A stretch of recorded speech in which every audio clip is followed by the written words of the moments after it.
Morning everyone, welcome back to Today We Go to Hobbies. Now, truck driving. Where do I start? I had a comment from a truck driver that's been doing it 25 years, and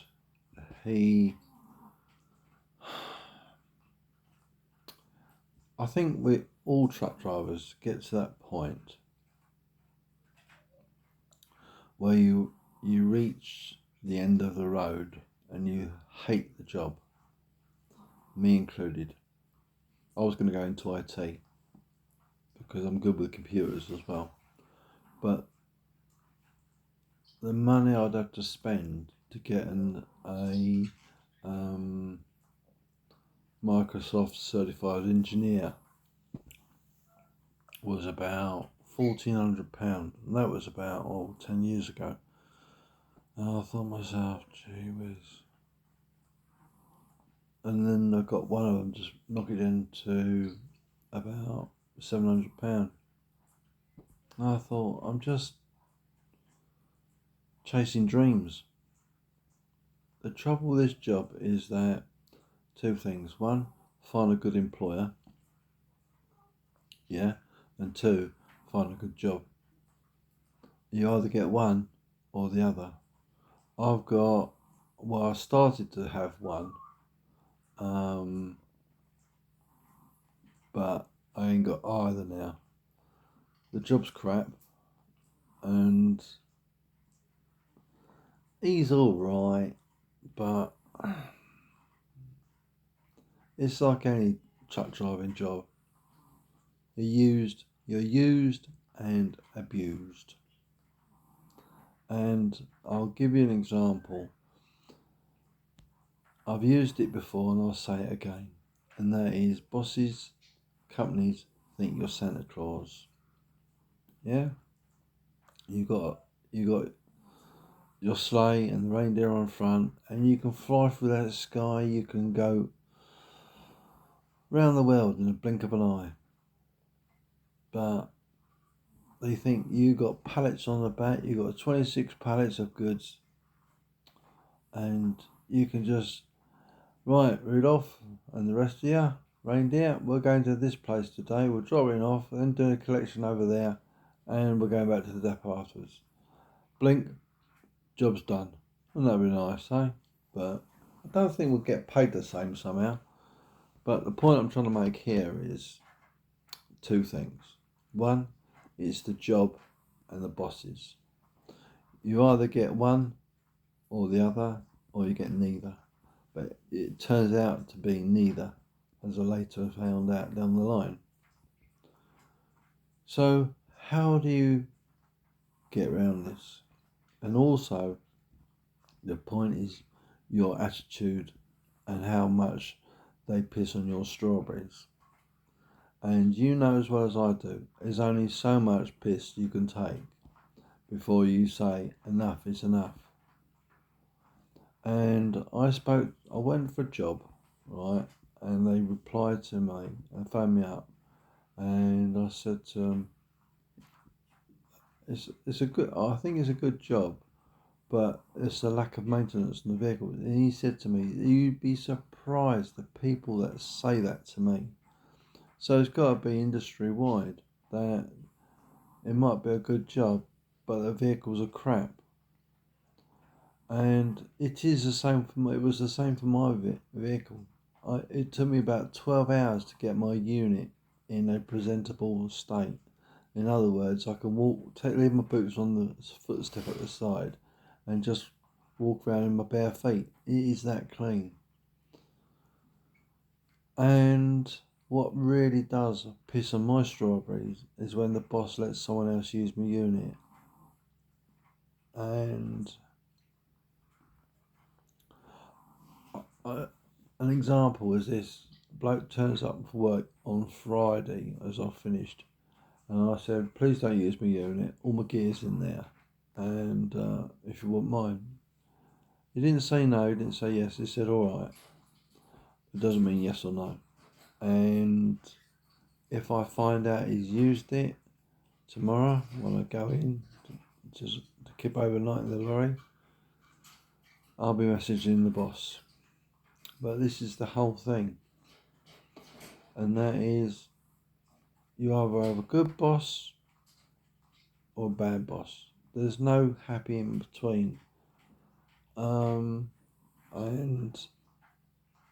the problem is how it makes you feel, because you went to that company with good intentions to do a good job, right? Well, most of us drivers do.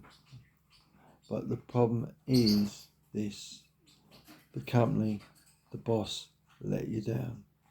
Or they're so much, they tell you this at the interview, they tell you that at the interview. But when it comes down to the nitty-gritty, it's a lot of bullshit. That's the truth. They can't plan for save the life. Excuse my stomach. They have you running around with dead miles. Dead miles is where you're not earning anything out of it.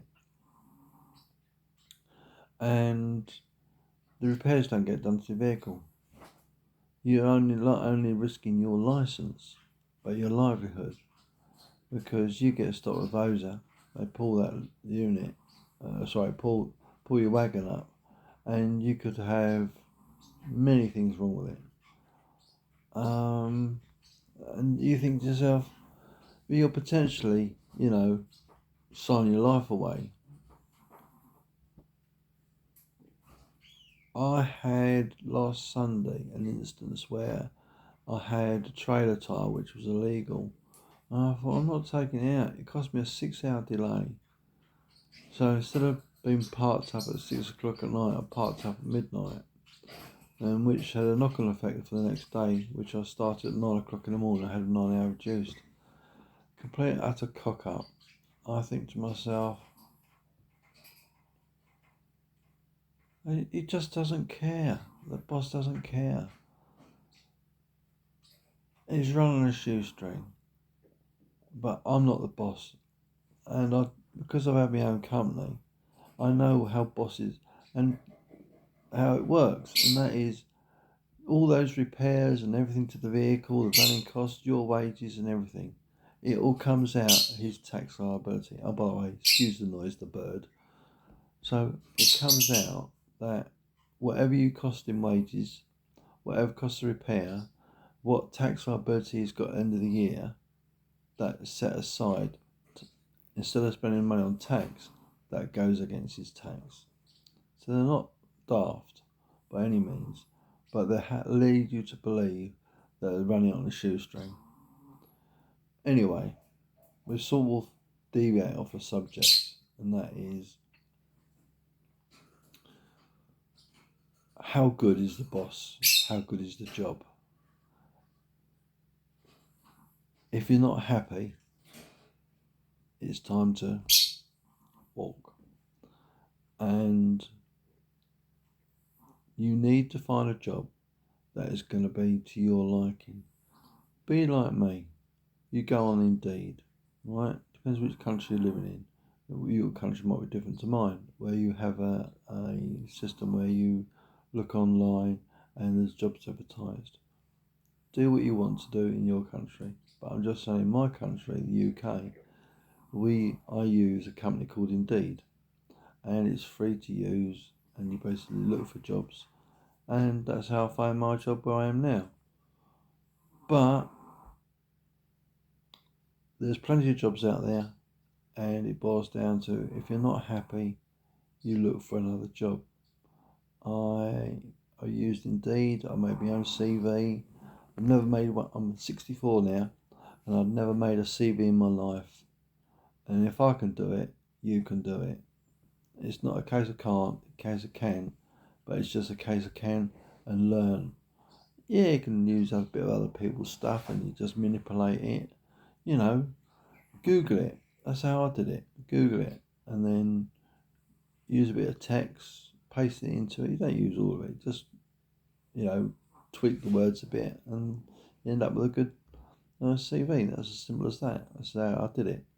But anyway, in a nutshell, rounding it up, and that is this. If you're not happy, don't stay there.